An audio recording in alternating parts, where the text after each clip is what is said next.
Welcome to 99 TV special show. నాణానికి బొమ్మ బొరుసు రెండు ఉంటాయి. అదేవిధంగా ప్రతి మనిషిలో కూడా వృత్తి ప్రవృత్తి అనేవి రెండు ఉంటాయి. అయితే విరించి హాస్పిటల్ చైర్మన్గా తన బాధ్యతను నిర్వర్తించడంతో పాటు ప్రజాసేవ తన కర్తవ్యంగా భావించి ఆధ్యాత్మిక భావజాలంతో ముందుకు వెళ్తున్న కొంపల్లి మాధవీలత గారు ఈరోజు మనతో పాటు స్టూడియోలో ఉన్నారు. ఆవిడతో మాట్లాడి మరిన్ని విషయాలు తెలుసుకుందాం. నమస్కారం. నమస్కారం తల్లి. అమ్మ, మిమ్మల్ని మాధవీలత గారు అని పిలవడం కన్నా నాకు అమ్మ అని పిలిస్తే కొంచెం బాగుంటుంది అనిపిస్తుంది. కొంచెం అలా కంటిన్యూ చేయొచ్చు. బ్రహ్మాండంగా తల్లి, నాకు చాలా సంతోషంగానే ఉంటుంది. అంటే ఏదో పెద్దవాళ్ళని పిలిచినట్టు కాకుండా సొంత కొంచెం మన అనే ఫీలింగ్ అయితే ఉంది. సో అమ్మ, మీకున్న అన్ని కళల్లో కూడా సంగీతం అనేది కూడా మీకు ఉందని కొంచెం తెలుస్తుంది. సో స్టార్టింగ్ ఈరోజు మనం చక్కగా సంగీతంతో ఒక మంచి పాట పాడితే స్టార్ట్ చేద్దాం అనుకుంటున్నాం. రామచంద్రుడిది ఇప్పుడు ప్రాణప్రతిష్టాపన జరిగింది కాబట్టి రాముడికి సంబంధించిన ఒక పాటతో మొదలు పెడదాం మనం. తప్పకుండా. తక్కువేమి మనకు రాముండొక్కడుండు వరకు, తక్కువేమి మనకు రాముండొక్కడుండు వరకు, చక్రధారి అయి చింతనయుండగ తక్కువేమి మనకు రాముండొక్కడుండు వరకు, పక్కతోడునే భగవంతుడు మన చక్రధారి అయి చింతనయుండగా తక్కువేమి మనకు రాముండొక్కడుండు వరకు. నిజంగా చాలా అద్భుతంగా ఉంది. అంటే మీరు పాట అది ఫీల్ అవుతూ పాడుతున్నారు. అమ్మ, ఫస్ట్ మిమ్మల్ని చూడగానే ప్రతి ఒక్కరికి వచ్చే డౌట్ ఏంటంటే మీ కట్టు బొట్టు మీ ఆహార్యం. అంటే చూడగానే తెలుగు పద్ధతిని అంత చక్కగా ఇనుమడింపజేసుకొని మిమ్మల్ని చూడగానే ప్రతి ఒక్కరికి అదే ఫీలింగ్ వస్తుంది, మన అనేది. అసలు మీ కట్టుబొట్టు ఎప్పటి నుంచి మీకు ఇది ఇలా అలవాటైంది, అంటే ఇంత పద్ధతిగా ఈ కాలంలో కూడా? ఏది ఇలాంటివి అప్పటికప్పుడు రావమ్మా. భక్తి ఎలా అయితే అప్పటికప్పుడు రాదు, కట్టు బొట్టు కూడా అప్పటికప్పటికి రాదు.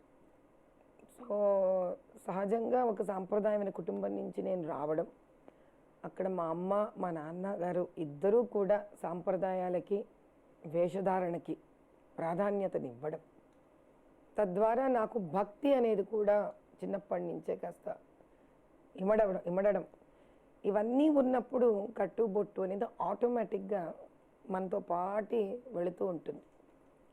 అంటే ఇప్పుడు ఏ పద్ధతిలో అయితే నేను ఉన్నానో, నిజం చెప్పాలి అని అంటే నాకు ఇంచుమించు ఒక 16-17 ఏళ్ల నుంచి కూడా నేను చాలా సాంప్రదాయమైన వేషధారణలోనే ఉన్నాను. లంగావణీలు వేసుకుంటూ, కాలేజీ కూడా చీరలు కట్టుకుంటూ వెళుతూ, ఏదైనా హైందవ స్త్రీకి ఇది తన వేషధారణ అని నమ్మిన వ్యక్తిని నేను. ఇలా వేసుకోవడం వల్ల స్త్రీని గౌరవిస్తారు అని నమ్ముతాను నేను. ఆవిడని ఆరాధిస్తారు, గౌరవిస్తారు. సో ఎవరు భరించడానికి ఇష్టపడరు చెప్పండి అని నా స్వార్థం. నేను గౌరవించాలి, నేను గౌరవించబడాలి అనేది నా స్వార్థం. కాబట్టి ఆ స్వార్థానికి తగ్గట్టుగా సనాతన సాంప్రదాయంలో తయారవుతాను. అంటే బేసిక్గా మీరు ఇప్పుడు చెప్పినట్టు కాలేజ్కి కూడా శారీస్లో వెళ్ళానన్నారు. కానీ అంటే బేసిక్గా మనతో పాటు పక్కన ఉండేవాళ్ళు, మన ఫ్రెండ్స్ అయినా సరే, ఏంటి ఎప్పుడు నువ్వు ఇలాగే వస్తావు, కొంచెం మోడర్న్ టైపు అలా ఇలా చెప్పేవాళ్ళు కూడా చాలామంది ఉంటారు కదమ్మా. కానీ దాన్ని మీరు డైవర్ట్ చేసుకొని ఇప్పటికీ మీరు ఇదే పద్ధతిని ఫాలో అవుతున్నారు. అంటే ఇప్పుడు చాలామంది ఈవెన్ బ్రాహ్మణ కుటుంబంలో ఉన్నా సరే ఇప్పటికీ ఎవరు ఇన్ని ట్రెడిషనల్గా కట్టుబొట్టు కానీ మడి కానీ ఇలాంటివన్నీ లేకుండా ఉన్నాయి. మీరు అది ఇంకా కంటిన్యూ చేస్తూ నేటి జనరేషన్ కూడా మీరు అది అందివ్వడానికి మీరు ప్రయత్నం చేస్తున్నారు. అది మీకు ఎలా మనసులో పడింది?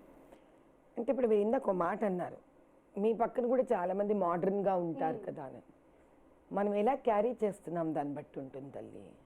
ఎవరైనా చెప్పైతే నేను పుసుక్కని జారిపోయేటట్టుగా నేను ఉన్నాను అనుకో, నాకు చెప్పేవాళ్ళు 100 మంది తయారవుతారు. కానీ నేను వేసుకున్నది నేనే గర్వంగా క్యారీ చేశాను అనుకో, నన్ను చూసి అలా వేసుకోవాలనుకునే వాళ్ళు తయారవుతారు.